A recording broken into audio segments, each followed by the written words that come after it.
And today on Public Eye News, Pfizer asked for the FDA approval for vaccines for kids under 5, and it looks like another 6 weeks of winter, according to the Groundhogs.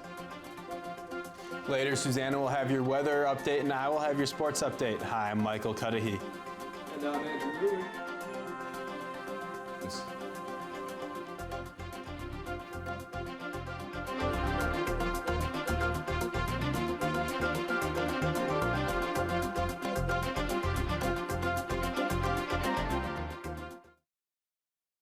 Pfizer and BioNTech submitted their clinical trial information to the FDA this Tuesday, the first step in the process of getting children under 5 eligible for the COVID-19 vaccine. The FDA and CDC will still both have to have panel meetings to authorize the usage of the vaccine for children younger than 5, with the first of these meetings already scheduled to be held on February 15th.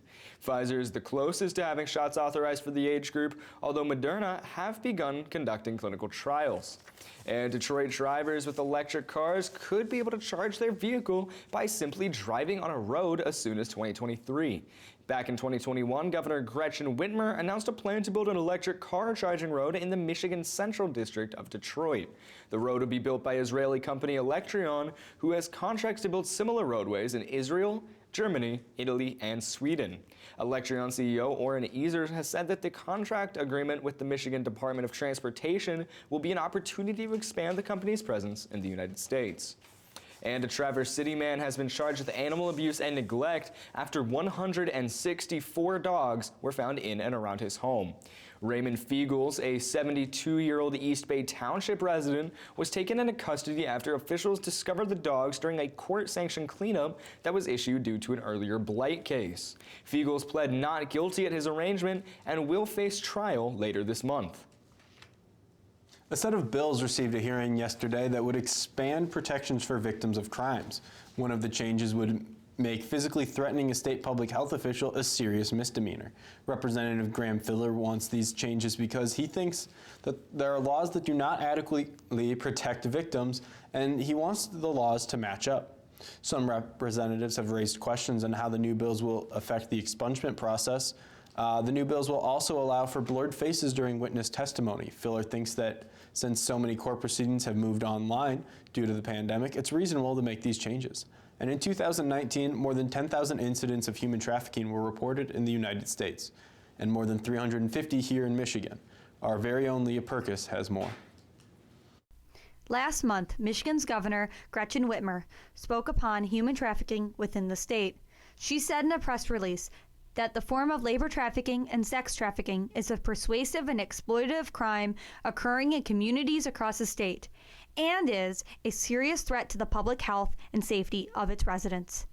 Whitmer also states that ending human trafficking requires a statewide solution that includes social workers, child advocacy groups, law enforcement, and healthcare providers. Here in the UP, the Upper Peninsula Human Trafficking Task Force and the Zonta Club of Marquette held a recent screening of Ring of Silence, a 2019 film based on real events that occurred in a Michigan high school. The PG-13 rated film was screened at the Northern Center, located on Northern Michigan University's campus on Tuesday, January 25th. I spoke to Stephanie Grafe, the UPHTTF's president, that evening, and she pressed to me the importance of showing this film. Quote, "People can go to an official training and see bar graphs and statistics. This feature film actually is something that rules out all the things we know and understand on how innocent people can get caught up and sex trafficked." The second showing will be held on February 8th in the Hancock High School auditorium, with a reception beginning at 5:30 p.m. Leah Perkis, Public Eye News.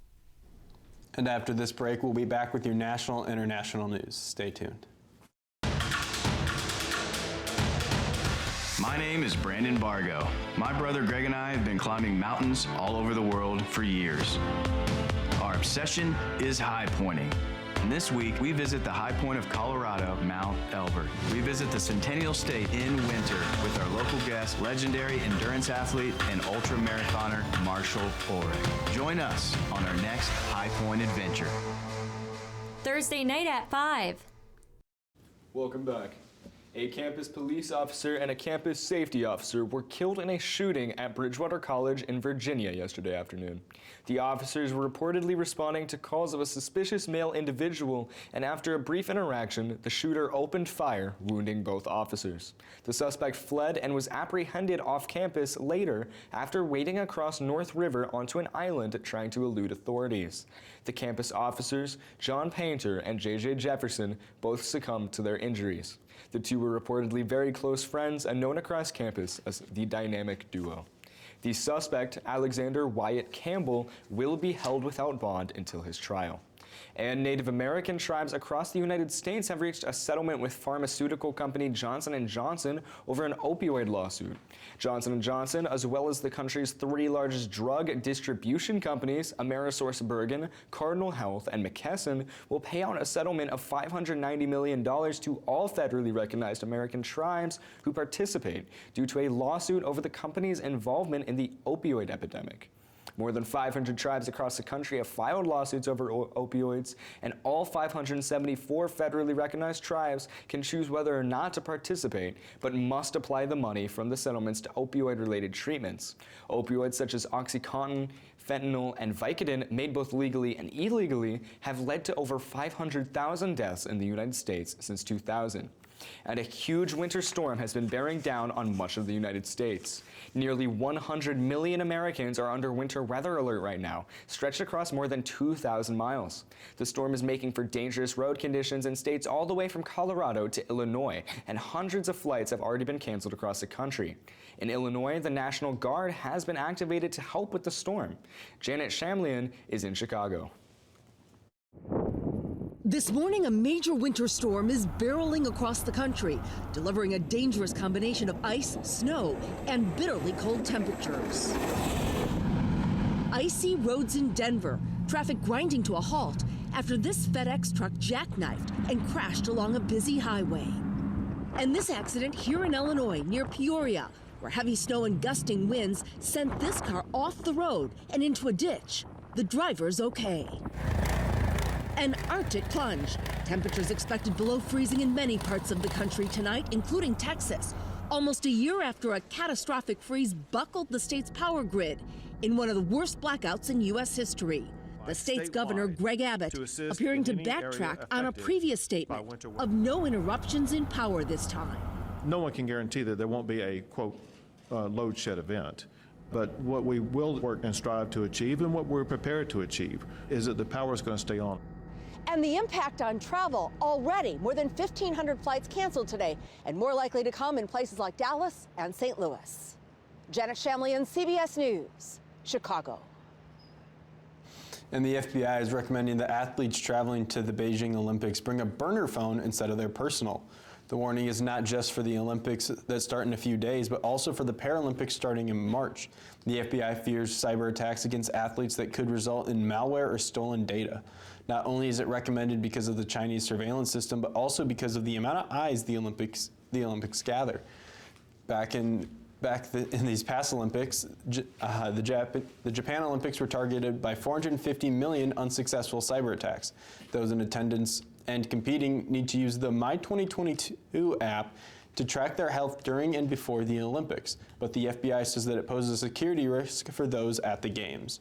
And President Biden has ordered the U.S. military to send more forces to Europe in response to a Russian troop buildup along its border with Ukraine. Natalie Brand has more details from Capitol Hill. The Pentagon says it's deploying more U.S. forces to Eastern Europe at the request of NATO allies concerned Russia will invade Ukraine. We are making it clear that we're going to be prepared to defend our NATO allies if it comes to that. Hopefully it won't come to that. 2,000 soldiers will be leaving from Fort Bragg in North Carolina to posts in Germany and Poland. Another 1,000 troops will be moving from Germany to Romania. These are not permanent moves. They are moves designed to respond to the current security environment. Moreover, these forces are not going to fight in Ukraine.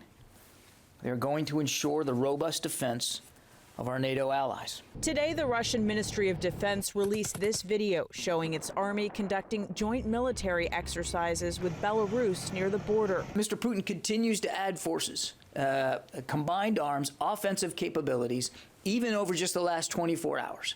Lawmakers on both sides of the aisle have been pushing to send more resources to Ukraine and NATO allies in a show of U.S. support against the Russian threat. Send the Ukrainians weapons they can fight with, anti-tank weaponry, ground-to-air missiles. Give them a chance to inflict some real damage on the Russians if they, in fact, come in. U.S. officials say Russia has shown no clear signs of de-escalation, but the State Department continues to urge Russian President Vladimir Putin to pursue diplomacy. Natalie Brandt, CBS News, Capitol Hill. And after this break, we'll be back with your weather and sports updates. Stay tuned. Backstage Pass presents Sias.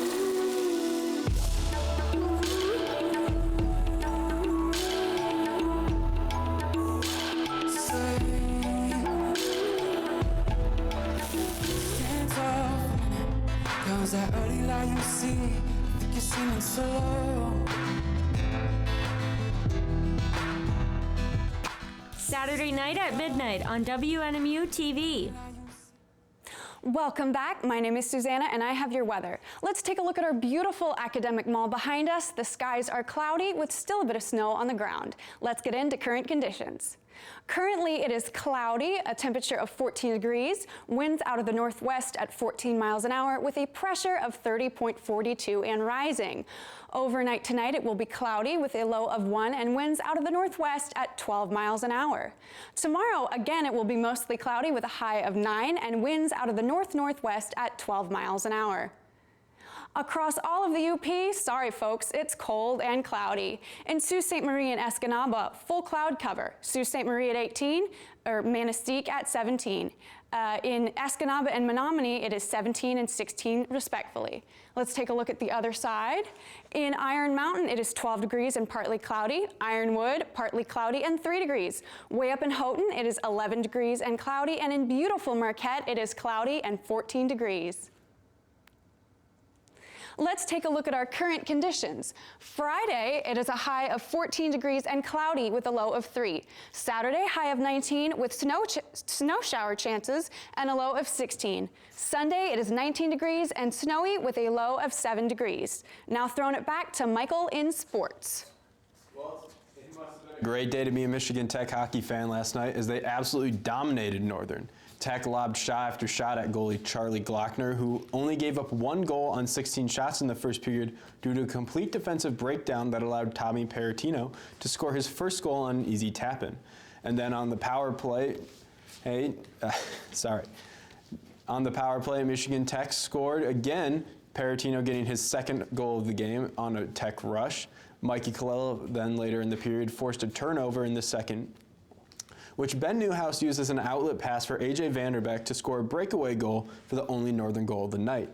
Northern lost the game 5-1 with Charlie Glockner having an impressive game despite giving up 5 goals on 49 shots. And the NFL is being sued by former Miami Dolphins head coach Brian Flores as he's alleging discrimination in his firing from the Dolphins and in interviews by the Denver Broncos and New York Giants. A big part of the lawsuit is that many people of color do not get hired as quarterback coaches, which is typically the step many take into becoming offensive coordinators and then head coaches, essentially making a pipeline to head coaching opportunities that exclude people of color from advancing in coaching ranks. It's worth noting that many have already pointed out the NFL's history of blackballing people from the league, the most recent and notable example being Colin Kaepernick. And in Manchester United player Mason Greenwood was arrested on suspicion of rape. And that's all the time we have for you today. My name is Michael Cudahy. And my name is Andrew Hoover. Hope to see you all tomorrow for our next edition of Public Eye News. Take care, everyone. Stay safe. The preceding program was produced by WNMU TV, Northern Michigan University Public Television, in studios located in Elizabeth and Edgar Hardin Hall.